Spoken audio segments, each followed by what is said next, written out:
Nos anos 1940, um grande acontecimento foi o fim da Segunda Guerra Mundial, em 1945. Aí começou um novo tipo de guerra, chamado de Guerra Fria, entre Estados Unidos e União Soviética, que durou até o início dos anos 1990. ONU, OTAN, FMI foram criados para controlar as relações internacionais, mas as guerras no varejo, digamos assim, se espalharam pelas décadas seguintes. Em 1948, a ONU criou o Estado de Israel. Foram inventados o computador, a válvula e o primeiro avião a jato de uso prático. O motor refrigerado a ar da Volkswagen foi uma invenção alemã, mas o que cresceu mesmo no mundo ocidental foi a influência tecnológica e cultural norte-americana.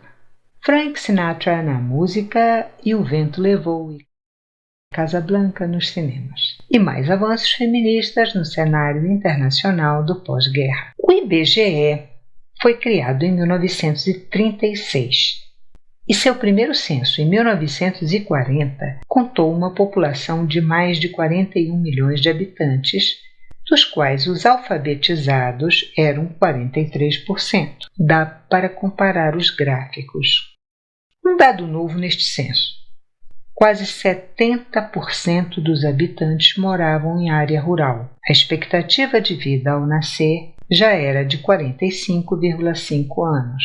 Também aumentou em relação a 1920. A distribuição da população brasileira por faixa etária mostra uma pirâmide de base larga, de 0 a 10 anos, e o topo muito estreito, quer dizer, muito pouca gente ultrapassava a marca dos 60 anos. O contraste entre as regiões geográficas pode ser percebido na diferença do número médio de filhos por mulher, chamado taxa de fecundidade. Enquanto nas regiões Norte e Nordeste as mulheres tinham em média mais de 7 filhos, a média já tinha diminuído para menos de 6 no Sul e Sudeste, tentando seguir o padrão europeu. Getúlio criou o salário mínimo e assinou um acordo de colaboração militar com os Estados Unidos. Renunciou ou foi deposto em 1945. No período seguinte, presidido por Eurico Gaspar Dutra, o país atravessou momentos difíceis, com crise econômica e inflação.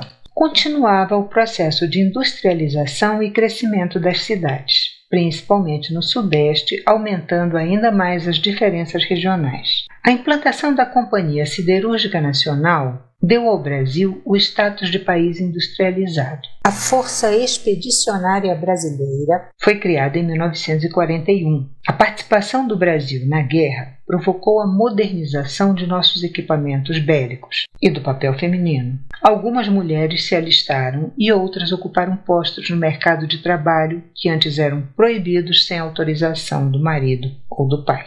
Começamos a consumir e produzir televisores. No cinema, Oscarito e Grande Otelo animavam a chanchada nacional e na era do rádio brilhavam Marlene, Emilinha Borba, Elisete Cardoso, Francisco Alves, Dorival Caymmi, Silvio Caldas e tantos outros. A pequena notável Carmen Miranda brilhava no cenário internacional. Quem nasceu na década de 1940 foi adulto nos chamados Anos Rebeldes de 1960 e virou idoso na primeira década do novo milênio, quando foi promulgado o Estatuto do Idoso. Hoje está com mais de 70 anos.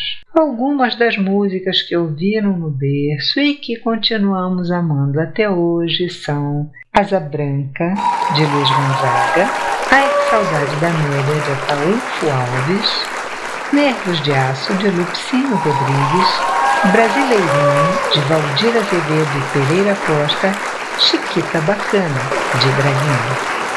Parabéns para vocês também, minhas queridas pessoas da década de 1940. Vocês também já estão com um bom lucro em cima da expectativa de vida da época, né? Muitos anos mais de vida, saúde, alegria e muita música.